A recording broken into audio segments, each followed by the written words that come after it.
നിങ്ങൾക്ക് ഉള്ള ഒരു മിത്തോ അല്ലെങ്കിൽ വിശ്വാസമോ അല്ലെങ്കിൽ പിന്നെ ആചാരക്രമമോ അംഗീകരിച്ചുകൊണ്ടാണെങ്കിൽ ഞാൻ ചെയ്യാൻ പാടില്ല. അല്ലാതെ ഒരു സൗഹൃദത്തിന്റെ പേരിൽ കേക്ക് നമ്മൾ കഴിച്ചു, പിന്നെ വലിയ കേക്കാവുമ്പോൾ മുറിക്കാതെ കഴിക്കാനും കഴിയില്ലല്ലോ.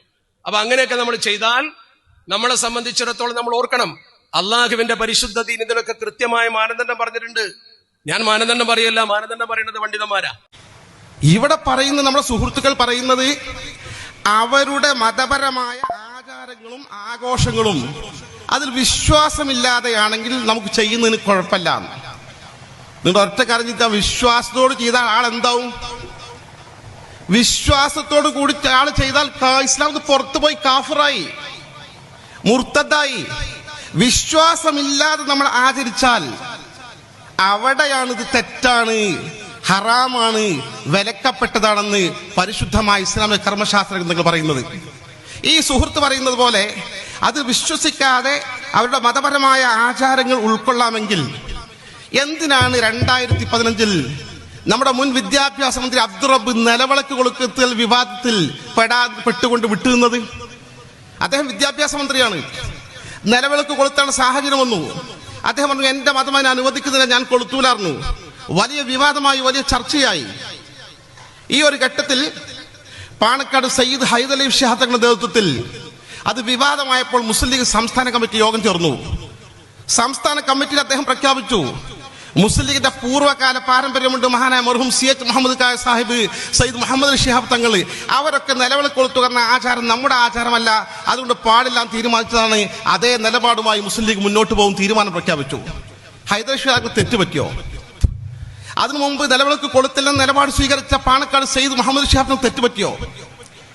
ഇത് വിശ്വാസമില്ലാതെ ചെയ്താൽ തെറ്റില്ലെങ്കിൽ എന്തിനാണ് നമ്മളിത് വിലക്കുന്നത്? എന്തിനാണ് ഹൈദർ ശിഹാബ് തങ്ങൾ വിലക്കിയത്? എന്തിനാണ് സയ്യിദ് മുഹമ്മദ് ശിഹാബ് തങ്ങൾ വിലക്കിയത്? എന്തിന് നിങ്ങൾ ഓർത്തു നോക്കൂ. ആ വിവാദ സമയത്ത് തന്നെ സംശയമുള്ള സുഹൃത്ത് കൃത്യമായി മനസ്സിലാക്കാമല്ലോ. ബഹുമാനപ്പെട്ട സമസ്ത കേരള ഗവൺമെന്റ് അധ്യക്ഷൻ അന്ന് ബഹുമാന്യനായ ആനക്കര സി കോയക്കുട്ടി മുസ്ലിയാർ അവർകളാണ്. സൈനുലമ ചെറുശ്ശേരി സൈനുദ്ദീൻ മുസ്ലിയാർ അവർകളാണ്. നവ്വറല്ലാഹു മറാഖിദഹുമ, രണ്ട് പേരോടും ദർജ അല്ലാഹു ഉയർത്തി കൊടുക്കുമാറാകട്ടെ. അവർ പരസ്യമായി സമസ്തയുടെ നിലപാട് പ്രഖ്യാപിച്ചു, മതപരമായ നിയമം പ്രഖ്യാപിച്ചു. ഒരു പ്രത്യേക മതത്തിന്റെ ആചാരം ചെയ്യുന്നത് മുസ്ലിങ്ങൾക്ക് പാടില്ലാത്ത കാര്യമാണ്, അനുവദനീയമായ കാര്യമല്ല, അനുവദനീയമല്ലാത്തതാണ്. മറ്റൊരു മതസ്ഥരുടെ ആചാരമായി അറിയപ്പെട്ട കാര്യം നമുക്ക് സ്വീകരിക്കാൻ പറ്റില്ല. വിശ്വാസം ഉണ്ടെങ്കിൽ ചെയ്തോളി, ചെയ്യണ്ട. വിശ്വാസം അല്ലെങ്കിൽ അതിൽ കൂട് ഭാഗവാക്കാകാം എന്നൊരു സമീപനം ഇസ്ലാമിക പണ്ഡിതന്മാർ പഠിപ്പിച്ചിട്ടില്ല. വേണ്ട, ഞാൻ ചോദിക്കട്ടെ. നമ്മുടെ മുൻ മന്ത്രി ഒരു മുസ്ലിം ലീഗിന്റെ മന്ത്രിയാണ്. അദ്ദേഹം പൊട്ടുതൊട്ടു. പാണക്കാട് സയ്യിദ് ഉമർ അലി ശിഹാബ് തങ്ങൾ വളരെ ഗൗരവത്തോടുകൂടി സമീപനം സ്വീകരിച്ചല്ലോ. വളരെ ഗൗരവത്തോടു സമീപനം സ്വീകരിച്ചപ്പോൾ അദ്ദേഹം തെറ്റുതിരുത്തി. അദ്ദേഹം പരിശുദ്ധ ഇസ്ലാമിനെതിരായി സ്വീകരിച്ച സമീപനത്തെ പിൻവാങ്ങിയത് പരസ്യമായി പ്രഖ്യാപിച്ചു. എന്തേ സയ്യിദ് ഉമർ അലി ശിഹാബ് തങ്ങൾക്ക് വിവരല്ലേ?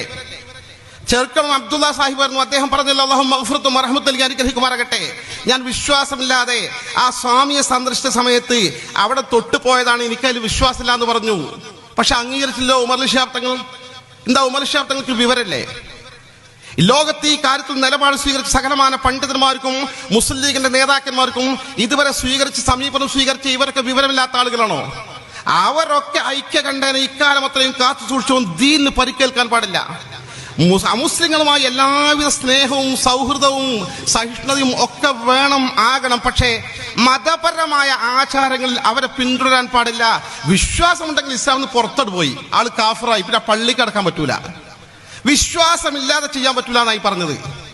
അത്രയും കണിശമായ നിലപാട് നമ്മുടെ മതഗ്രന്ഥങ്ങൾ പഠിപ്പിക്കുമ്പോൾ, നമ്മുടെ പൂർവികർ പഠിപ്പിക്കുമ്പോൾ, നമ്മൾ സാഹചര്യത്തിന് അനുകൂലമായി നിൽക്കാൻ വേണ്ടി ചെരുപ്പിനൊപ്പിച്ച് കാല് മുറിക്കും പോലെ അതൊക്കെ വിശ്വാസമല്ലാതെ അവരാചാരം പ്രത്യേകം മനസ്സിൽ കരുതാതെ ചെയ്താൽ കുഴപ്പമൊന്നുമില്ല. വലിയ കേക്ക് മുറിക്കുകയാണെങ്കിൽ എന്താ, ഏതായാലും മുറിക്കണ്ടേ? കേക്ക് മുറിക്കലും നല്ല പ്രശ്നം. മറ്റ് മതസ്ഥരുടെ ആചാരം, കേക്ക് നമ്മുടെ വീട്ടിലുണ്ടാക്കുന്നില്ലേ, നമ്മൾ കഴിക്കുന്നില്ലേ? മറ്റ് മതസ്ഥർ ചെയ്യുന്ന സമയത്ത് ആ ആചാരത്തിനോട് തുല്യത പാലിച്ചുകൊണ്ട് ചെയ്യുന്നതാണ് പ്രശ്നം. ഇത് നമ്മൾ മതപരമായ നിയമം നമ്മുടെ പണ്ഡിതന്മാർ പറയുമ്പോൾ പൂർവികരെ കൃത്യമായി സ്ഥാപിച്ചുകൊണ്ട് ജനസമൂഹത്തെ പഠിപ്പിച്ച് ബോധ്യപ്പെടുത്തിക്കൊണ്ട് മറ്റ് മതസ്ഥരുടെ ആഘോഷങ്ങളും ആചാരങ്ങളും പരമാവധി വിട്ടുനിൽക്കാൻ മുസ്ലിം സമൂഹത്തെ പ്രേരിപ്പിക്കുമ്പോൾ അതിന് പകരം അങ്ങനെ ആവട്ടെ എന്ന് പറഞ്ഞ് യെസ് പറയുന്ന രീതി നമുക്ക് അംഗീകരിക്കാൻ കഴിയില്ല. അവിടെ നമ്മൾ നിലപാട് സ്വീകരിക്കുക. ഇതാണ് ആദർശം. ആദർശം അമാനത്താണെന്ന് പറയുന്നത്. അവിടെ കോംപ്രമൈസിൽ പോകാൻ കഴിയില്ല.